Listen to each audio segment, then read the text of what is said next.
ensemble. Alors il y a dans les années 90, je ne sais pas si vous vous rappelez de cela, une série, Alerte à Malibu. C'était une série qui nous parlait de sauveteurs en mer. Les garçons de ma génération auraient adoré être sauvés par Pamela Anderson. Mais au-delà de la série, c'est un vrai métier, c'est une vraie vocation, sauveteur en mer. Et à travers une courte vidéo, je vous invite à découvrir ou redécouvrir ce métier. Accident, tempête, disparition inquiétante. Chaque année, 6000 personnes demandent assistance en mer au large de nos côtes.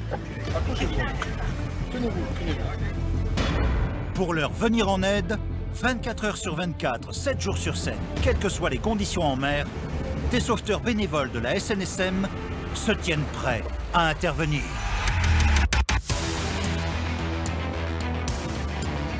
Pour être sauveteur, il faut avoir la passion d'aller aider les autres.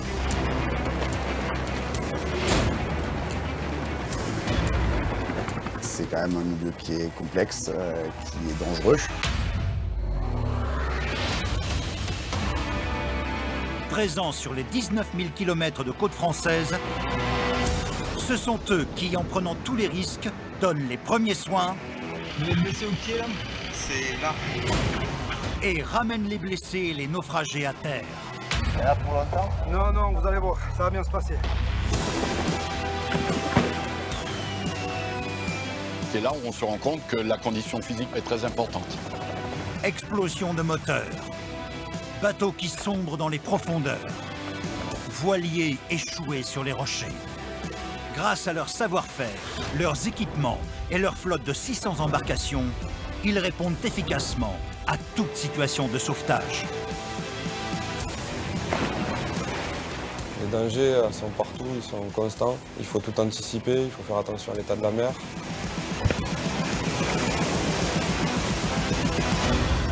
Plongez au cœur de tous les dangers avec les sauveteurs en mer. Sauveteur en mer. En voilà une vocation, hein. Une passion. Je pense qu'il faut aimer les gens. C'est comme pompier, c'est comme sauveteur en montagne, il faut aimer les gens. 24 heures sur 24, disponible. Il a parlé de passionné, mais de métier dangereux. Il faut être passionné. Pendant que certains sont sur les plages, en train de se faire bronzer, de s'amuser, boire de l'alcool, complètement insouciants,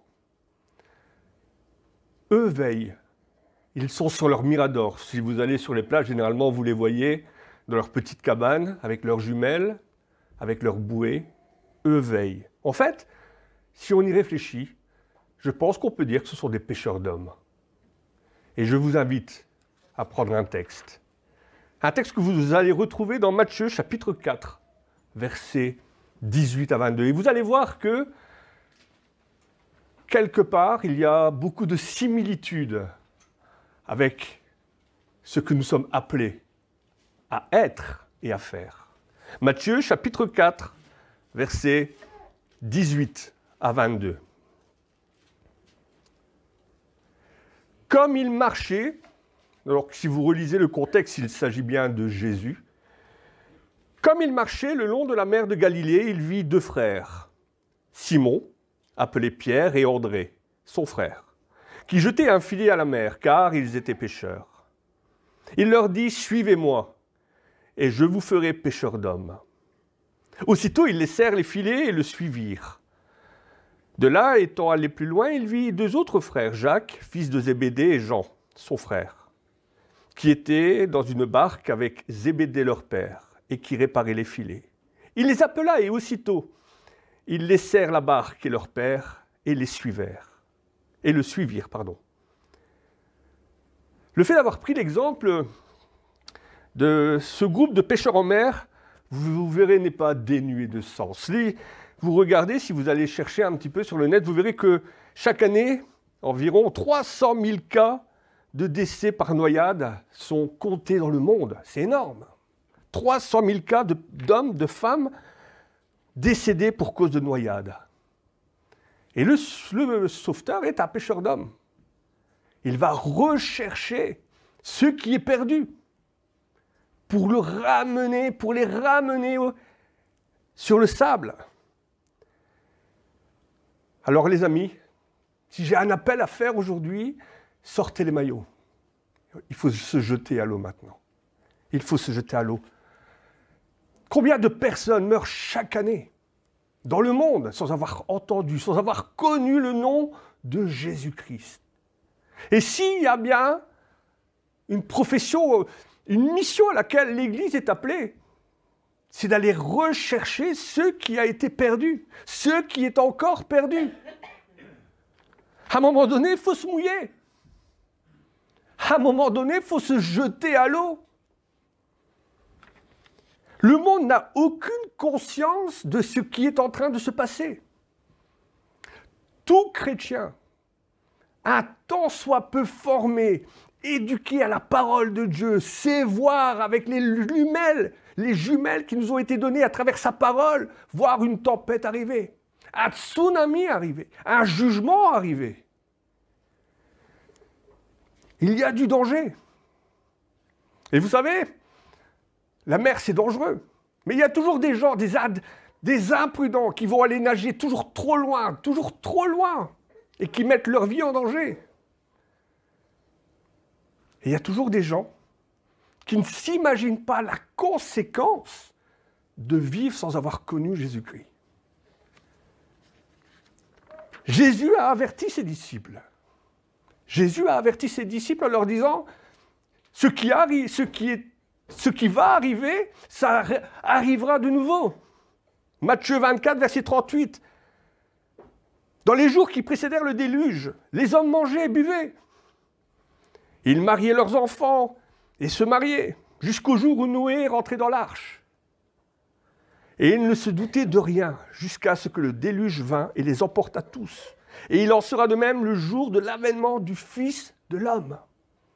Cette tempête, nous la voyons arriver. À travers les médias, cette tempête, nous la voyons arriver.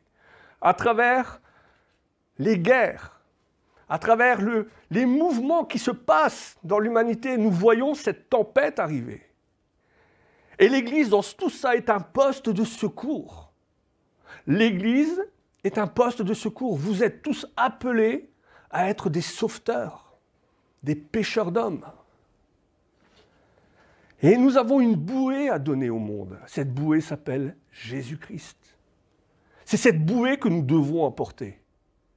Car il n'y a, acte 4, verset 12, il n'y a de salut en aucun autre nom. Il n'y a sous le ciel aucun autre nom qui a été donné parmi les hommes par lequel nous devrions être sauvés.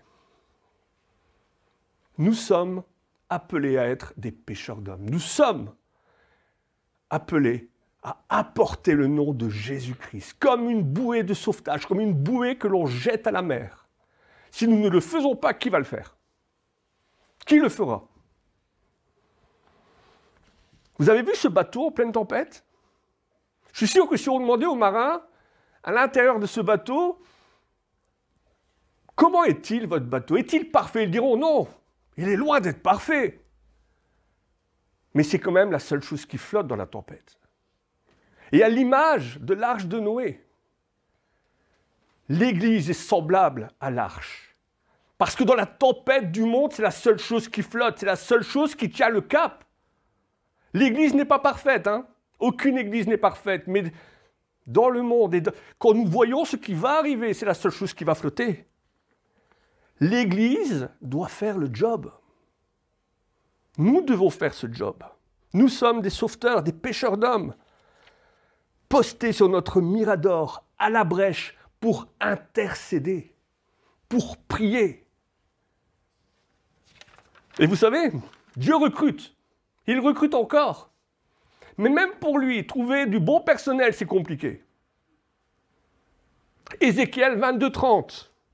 Je cherche, dit Dieu, je cherche parmi eux un homme qui élève un mur et qui se tienne à la brèche devant moi en faveur du pays afin que je ne le détruise pas, mais je n'en trouve pas. Dieu recrute. Dieu engage des maîtres nageurs, des maîtres sauveteurs, des personnes motivées, impliquées, passionnées, n'ayant pas peur du danger. La mer dont il est question ici est la mer de Galilée. Mais nous, généralement, quand on pense à la mer, on pense parasol, petite table en osier, cocktail, le soleil et les nanas, darla, dirla, dada, comme dans le film. Mais quand on y réfléchit, la mer est un lieu de danger. Hein. La mer est un lieu de danger, et je peux vous en parler. Hein. Un de mes beaux-frères est décédé en allant rechercher quelqu'un sur les côtes d'Opale. Mais la mer est un lieu de danger. C'est dans la mer des roseaux que les Égyptiens ont été engloutis, parce qu'ils s'étaient opposés à Dieu. C'est dans la mer que des démons qui avaient pris possession des cochons vont se jeter. Et vont y mourir noyés. La mer représente aussi symboliquement le monde. Le monde à travers lequel l'Antéchrist va se lever. Si vous relisez Apocalypse 13, verset 1, la mer, c'est vraiment un lieu de danger. Mais la mer, c'est aussi, à travers le livre de Jonas, comme vous le savez, le passage de la mort à la vie. Et je ne sais pas, pour ceux qui suivent les actualités, je ne sais pas si vous l'avez vu il n'y a pas longtemps, un père avec son fils qui faisait du kayak, et une baleine est arrivée par en dessous et a gobé le kayakiste. Et quelques secondes après, il est revenu à la surface. Mais je crois qu'il a dû avoir peur. Je crois qu'il a dû avoir peur. La mer, c'est le passage de la mort à la vie. Et nous sommes appelés à apporter ce message, à apporter le message de Jésus-Christ, afin de faire passer les personnes, les gens, de la mort à la vie. Nous sommes appelés à cela, à porter cette bouée qui s'appelle Jésus-Christ. Alors l'évangélisation, c'est faire du sauvetage. Évangéliser, c'est faire du sauvetage. Depuis toujours, c'est le battement du cœur. En tout cas, ça devrait l'être. Ça devrait être le battement de cœur de l'Église. Ce pourquoi la raison pour laquelle nous sommes appelés. La raison pour laquelle nous nous levons le matin. La raison pour laquelle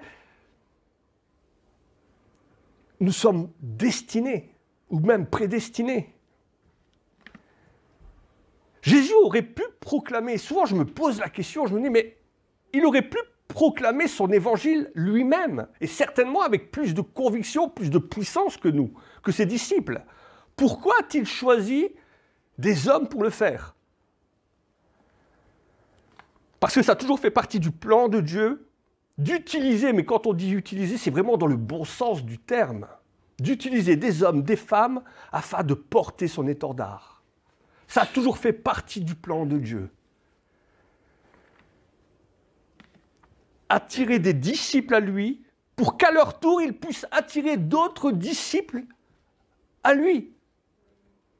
Vous vous rendez compte, si on réfléchissait, j'en ai déjà parlé de cela, si on réfléchissait à cela un instant, qui vous a parlé de Jésus en premier? Votre père, votre mère, un voisin, un ami, un oncle, une tante? Qui vous en a parlé la première fois? Et si on remontait comme ça, qui a parlé à cette personne de la première fois de Jésus? Et eh bien, si on remontait cette généalogie, on arriverait à Paul peut-être, à Pierre, à Jean, à Luc. Nous sommes directement et nous avons été directement appelés à un ministère particulier. Mais chacun d'entre nous, nous sommes appelés à devenir pécheurs d'hommes. Ce pourquoi nous avons été appelés. Les premiers disciples qui sont appelés, comme dans le texte que nous avons lu, sont Pierre et André. Il dira ceci, Jésus leur dira ceci, « Je ferai de vous des pécheurs d'hommes, suivez-moi. » Dieu choisit des pécheurs qu'il va qualifier. Il n'a pas choisi des gens à travers la grande bourgeoisie du Sanhédrin. Il aurait pu choisir des maîtres de la loi, des pharisiens. Non, il a choisi de simples pécheurs pour en faire des pécheurs d'hommes. Jésus ne choisit pas des gens qualifiés, il choisit des pécheurs pour les qualifier. Il choisit des gens tout à fait dans la normalité du monde et il les qualifie lui-même. Il qualifie ce qu'il choisit. Alors il y a peut-être parmi vous des gens qui se disent « Je ne suis pas à la hauteur de cette tâche. Ce n'est pas possible, pas moi. » Dans la Bible, Dieu a bien fait parler à Anan. Bonne nouvelle. Si vous ne vous sentez pas qualifié pour cette tâche, Dieu va vous qualifier. Et qu'à travers vous, sa puissance va s'accomplir. Et c'est ça qui est merveilleux. C'est que même si on se dit que le fardeau est trop lourd, que la tâche est trop grande, Dieu se manifeste à travers nous, à travers chacun de vous, afin que sa puissance s'accomplisse. Jean 15, verset 16, « Ce n'est pas vous qui m'avez choisi, dira Jésus, mais c'est moi qui vous ai choisi. Et je vous ai établi, afin que vous alliez, que vous portiez du fruit. » Ce n'est pas nous qui l'avons choisi, c'est il nous a choisis. Et en regardant chacun d'entre nous, Dieu savait déjà quel plan il allait placer, quelle pièce il allait utiliser et comment il allait nous utiliser. Encore une fois, dans le bon sens du terme, pour nous qualifier, pour nous établir, pour nous envoyer et porter du fruit. Et Jésus nous a tous choisis individuellement, en nous connaissant nos défauts. Malgré les défauts, malgré tous mes défauts, Jésus les connaissait, Dieu les connaissait, et malgré tout, il a dit, avec toi, je vais faire quelque chose de bien. Ça va être compliqué avec Fred, mais je vais quand même réussir à faire quelque chose de bien. Remarquez une chose, Jésus ne dit pas « vous deviendrez des pêcheurs d'hommes », il dit « je ferai de vous des pêcheurs d'hommes ». Vraiment pour montrer avec quelle puissance il qualifie ceux qu'il choisit. Alors ne doutez pas du plan parfait que Dieu a placé sur vous. Ne doutez pas qu'il puisse accomplir au-delà de ce que vous imaginez. Vous pensez peut-être que vous n'êtes pas digne d'un pareil appel, mais je pense que personne ne se sent digne d'un pareil appel. Et on en a souvent discuté avec Pascal, et je suis sûr que Samy me donnera raison, comme Daniel, comme Jean-Marc. Lorsqu'on écrit un message, on se dit « Ah, je pense que mon message, il est bien ». Et une heure avant de le préparer, avant de le présenter, on se dit « Je vais peut-être le changer parce que ça ne va pas, ça ne colle pas ». Qui peut se vanter d'accomplir de grandes choses par sa puissance personnelle? Personne. Pensez-vous que les disciples étaient préparés à devenir des pêcheurs d'hommes? Absolument pas. Et si vous regardez dans le récit de Luc, quand Jésus va appeler Simon et les autres, les disciples sont encore en train de pêcher. Ils viennent de vivre quelque chose d'extraordinaire. Leur filet est complètement rempli de poissons, tellement rempli que lorsqu'ils vont vouloir remonter les filets, le bateau il va manquer de chavirer. Et Simon il va prendre conscience à ce moment-là qu'il est dans la présence de Dieu, du Fils de l'homme. Et quelle va être sa réaction? Luc 5, verset 8. Simon va tomber à genoux, aux genoux de Jésus, et il lui dira « Seigneur, retire-toi de moi, parce que je suis un pécheur. » Ce à quoi, verset 10, Jésus lui répondra « Tu deviendras pécheur d'hommes. » Cela n'empêchera pas Jésus de les appeler à être des pécheurs d'hommes, malgré le fait qu'ils étaient pécheurs, malgré le fait que nous sommes tous pécheurs. Le pécheur c'est cela la repentance en fait. Le jour où nous avons pris conscience que nous étions dans la présence de Dieu, eh bien, la première chose qui nous est venue en tête, c'est quoi? Seigneur, je suis un pécheur. Je ne mérite pas en fait ton pardon. Je ne mérite pas ta grâce. Je ne mérite pas ton amour. Mais de la même manière que les apôtres se sont aussitôt engagés à le suivre, nous sommes engagés à le suivre. Enfin, j'espère pour vous. Et remarquez ses disciples. Remarquez, et quand on lit notre Bible, on se rend compte que les disciples, ils n'étaient pas parfaits. Hein. Et jusqu'au bout, ils ont quand même fait des bêtises. Hein. L'un va le renier, l'autre va douter, au point de demander de toucher pour voir si c'est bien lui à la résurrection. Mais remarquez de quelle manière Jésus va les qualifier. Prenez l'exemple à la Pentecôte. Ces disciples qui avaient peur, qui étaient enfermés dans la pièce. Remarquez de quelle manière Pierre va sortir dans Acte 2, versets 13 à 40. Relisez ça chez vous. Là, il n'y a plus de question d'avoir peur. Là, il n'y a plus question de douter. Ils savent, ils ont vu. Il est écrit au verset 41, « Ceux qui accepteront sa parole ce jour-là, parce que Pierre, juste après avoir reçu l'Esprit Saint, va sortir et il va proclamer la parole avec puissance. » Verset 41, « Ceux qui accepteront sa parole ce jour-là furent baptisés. Et en ce jour, le nombre des disciples augmenta d'environ 3000 âmes. » Sacrée pêche, hein? Sacrée pêche. Regardez, comme Pierre était avant que Jésus le choisisse et comment il est devenu le jour où il a reçu l'Esprit Saint. Parce que nous n'avons pas reçu un esprit de timidité, mais un esprit de force, d'amour et de sagesse pour témoigner sans honte. En fait, l'appel de Dieu a toujours été pareil.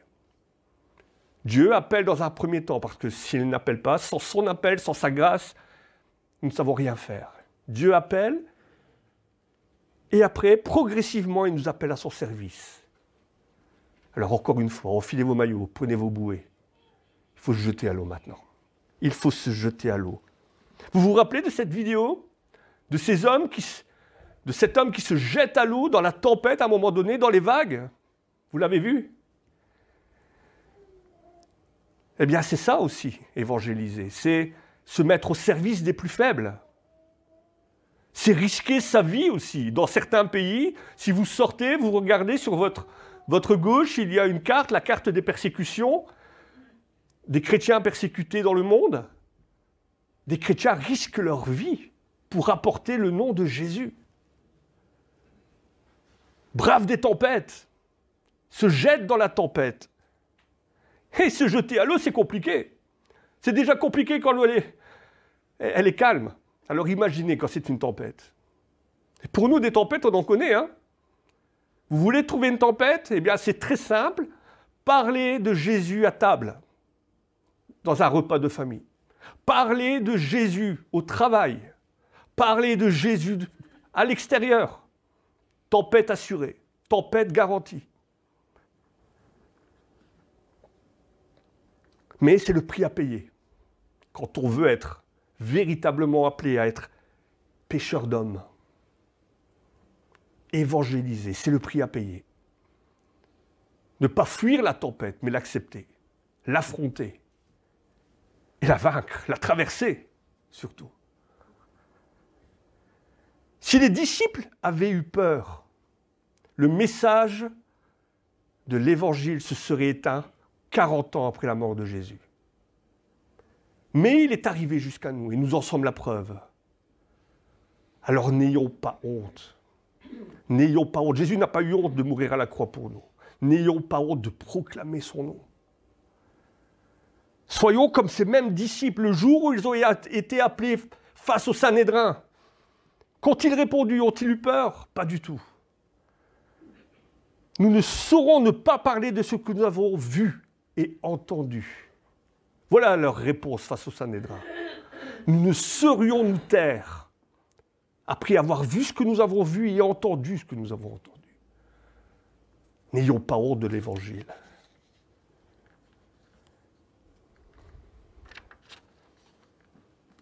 Pour proclamer ce message, pour préparer, ce message, j'ai mis sur la page de Facebook et sur la page de l'Église un petit homme avec une canne à pêche, comme celle-ci, c'est la canne à pêche de mon fils. Et en fait, ce petit homme explique une petite blague en disant « J'ai toujours voulu rentrer dans une église, et il le fait avec un poisson au bout de sa canne. J'ai toujours voulu rentrer dans une église avec une canne à pêche et dire au curé, « Mon père, j'ai péché ». Et en fin de compte, quand on regarde, quand on y réfléchit un peu, parce qu'il est question de pécheur d'homme, pécher, c'est prendre du poisson. Quand on y réfléchit un peu, en fin de compte, beaucoup de qualités du pécheur sont proches de celui d'un évangéliste. Il y a beaucoup de points communs entre pécheur et être un bon évangéliste. Déjà, la patience. Un bon pêcheur est patient. Je ne sais pas, y a-t-il des pêcheurs, des amateurs de pêche parmi vous? Non, peut-être? Un bon pêcheur est patient, parce que le poisson est capricieux. De la même manière, le chrétien doit être patient. Parler avec amour, plein de bonté. Prier, prier en tout temps. Ça demande de la patience. Il doit faire face aux capricieux avec douceur, avec respect. Inutile de s'emporter, de perdre son calme. Oui, c'est moi qui le dis. Ne pas s'emporter, ne pas s'énerver. Moi qui suis parfois assez soupolé. Mais c'est vrai ça, être patient. Apporter le message avec amour et patience. Proverbe 14, 29. Celui qui est lent à la colère a une grande intelligence, mais celui qui est prompt à s'emporter proclame sa folie. Ça prend du temps de parler aux gens. Ça prend du temps. Il faut se donner du temps à l'autre, avec patience et amour. Un bon pêcheur est aussi persévérant et bien préparé. La pire chose qui peut arriver à la pêche, c'est d'arriver sur place, et là je me rends compte de ce que j'ai écrit, et se rendre compte qu'on a oublié son appât. Je rigole, je vous le dis, vous m'avez vu partir tout à l'heure. Quand je suis parti de chez moi au matin, j'ai pensé à prendre mon téléphone pour l'introduction, pour le petit film, la clé USB, penser à la canne à pêche, j'arrive, je m'assieds, et on chante, on est bien, et je regarde et je me dis, enfin, j'ai oublié mon message.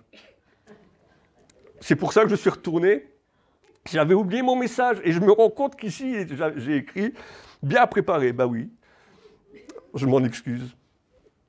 Mais c'est ça en fait, il faut être bien préparé. Et comment être bien préparé quand on veut être un pêcheur d'hommes? S'en remettre à Dieu. S'en remettre à Dieu, prier. Prier avec persévérance. Prier pour les âmes, pour ceux... Avant même de parler, je dois prier. Préparer cela, préparer le terrain. Demander à Dieu qui prépare le terrain, qui lance les appâts.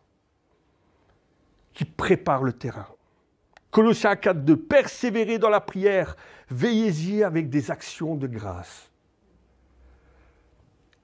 Il est question d'amour. Nous devons aimer les gens. Celui qui aime peu, prie peu. Celui qui aime beaucoup, prie beaucoup. Comment ne pas nous en remettre à Dieu pour justement préparer le message que nous apportons à l'autre?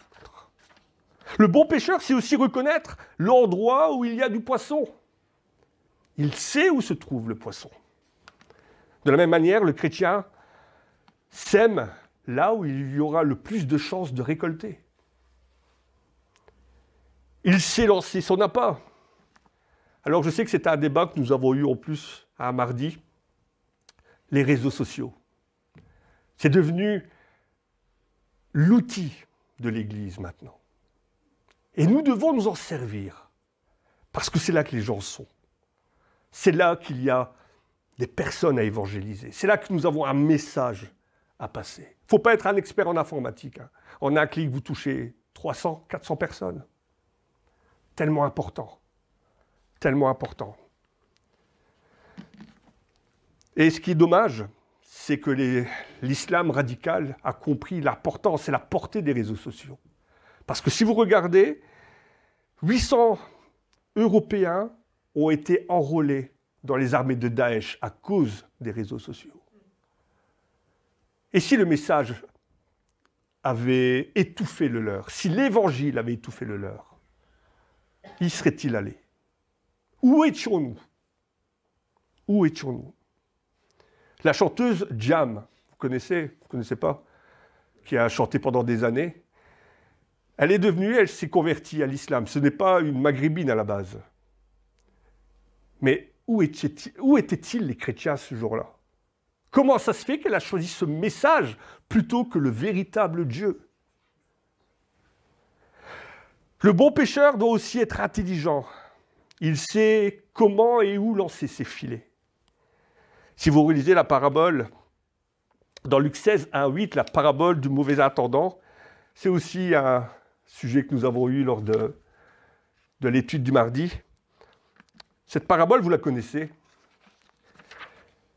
L'intendant infidèle. Jésus nous raconte une histoire, celle d'un type, un sale type. Un sale type qui gère très très mal les biens de son maître. Et son maître va s'en rendre compte. Et il va le licencier. Et dans cette parabole, ce type-là se dit, qu'est-ce que je vais faire de ma vie maintenant? Je ne sais pas travailler et je suis trop fier pour faire la manche. Que vais-je faire? Et il va avoir une idée, il va être généreux avec l'argent de son maître. Il va se faire des amis. Il va se faire des amis. En se disant, mais comme ça, quand je serai dans le besoin, ces personnes-là viendront à mon aide.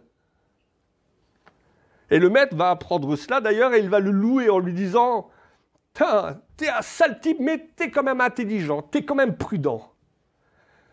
Et à la fin de cette parabole, Jésus dira au verset 8, les enfants de ce siècle sont plus prudents à l'égard de leurs semblables que ne le sont les enfants de lumière. Comprenons que les non-croyants sont parfois plus intelligents que nous dans la manière à tirer le meilleur parti des choses de la terre, de ce monde. Vous savez, on entend souvent à la télévision parler des arnaques. Et je me dis, mais comment c'est possible que certaines personnes tombent comme ça dans le panneau? Il y avait une arnaque à l'époque, la pyramide de Spoons. Je crois que ça s'appelle comme ça. C'était un système de pyramide où une personne trouvait des investisseurs qui lui donnaient une partie des investissements. En dessous, d'autres eux-mêmes trouvaient d'autres investisseurs et à chaque fois, ça remontait comme ça. Alors celui qui était tout en haut, en fait, c'était le pactole. Lui n'avait rien donné, n'avait rien avancé et il prenait tous les investissements de chacun. Et je me dis, il faut être quand même vachement intelligent pour avoir manigancé quelque chose comme ça et pour que ça fonctionne. On est combien ici, plus ou moins? 30? Imaginez sur une année, chacun d'entre vous fait venir une personne et qui réussisse à le convertir. En 2 ans, en 1 an, on est 60. OK? 90, l'année d'après. 120. On doit abattre les murs. On va devoir abattre les murs. Si chacun, ne serait-ce qu'une personne, si chacun d'entre nous avait la capacité de ramener ne serait-ce qu'une seule personne sur une année.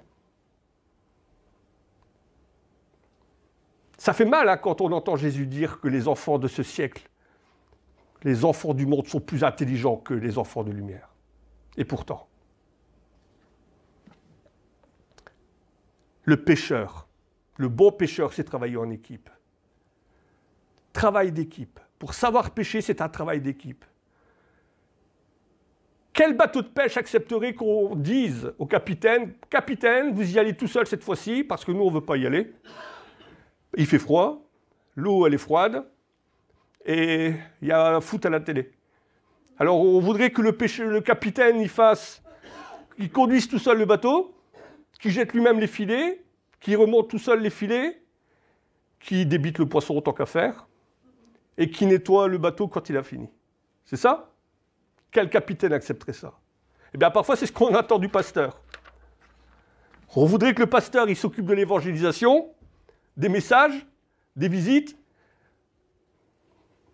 C'est ça?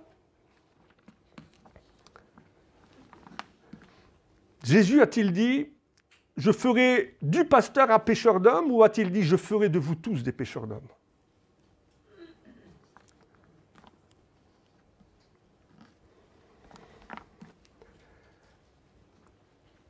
êtes-vous prêt de travailler en équipe? C'est ça, en fait, la question qu'il faudrait poser à l'Église. Est-ce que l'Église est prête à travailler avec celui qui est assis à côté? Celui qui est assis devant? Celui qu'on a du mal à supporter? Dites-vous quand même que la personne que vous avez le plus de mal à supporter, vous allez passer l'éternité avec lui. Sommes-nous prêts de travailler en équipe? Et enfin, le pécheur doit être discret. La discrétion. Quand j'étais petit, que j'allais pêcher avec mon père, je ne tenais pas en place. Je courais partout, je trébuchais dans les cannes, parce que je n'étais pas patient non plus. Il aurait fallu que le poisson il meure tout de suite, mais ce n'est pas comme ça que ça se passe. Et mon père me disait tout le temps, arrête de faire du bruit, parce que les poissons, eux, ils t'entendent.